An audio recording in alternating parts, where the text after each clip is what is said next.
Histoire de Yves Diderot partie 2. Étant servante. Grouilleuse elle.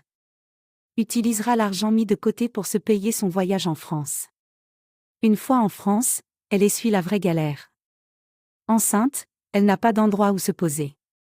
Elle vit donc dans la rue, et à peine peut-elle se nourrir. Le 31 décembre 2014, elle donne naissance à une fille, qu'elle nomme Elia Roman. À la naissance de sa fille, elle fait 2 semaines à l'hôpital n'ayant aucun endroit où se rendre.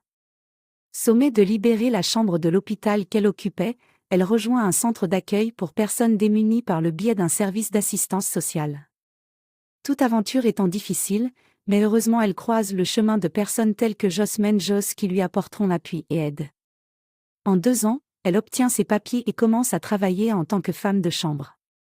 Pendant près de 0,3 ans, elle vit dans de nombreux hôtels avec Romane, sa progéniture. Titulaire d'un bac+D, la fille de René et Germania était loin de s'imaginer faire carrière dans la comédie, bien qu'elle soit de nature drôle. C'est ainsi qu'à son insu, une amie à elle, Eda Diong, balance une de ses vidéos drôles sur la toile. Cette vidéo connaît un petit succès. Début 2015, encore nourrice, elle commence à poster des vidéos. Dans ses premières apparitions, elle est critiquée avec virulence sur la toile. Quelque temps après, elle décide de passer à autre chose. C'en est fini avec la webcomédie. Cependant, quand vient le buzz du divorce de Zokora Didier et Série Dorca, elle ne peut s'empêcher une petite parodie. Là encore le succès n'est pas à couper le souffle. Puis elle enchaîne avec une autre vidéo, à bout portant un micro-trottoir culte dans lequel elle joue le rôle d'une femme burkinabé. Le naturel avec lequel elle jouait était aussi captivant que son sens de l'humour. Cette parodie lui fit connaître un réel succès. Elle commence à prendre au sérieux la comédie en 2016 quand elle est retenue pour un casting avec une pléiade d'artistes.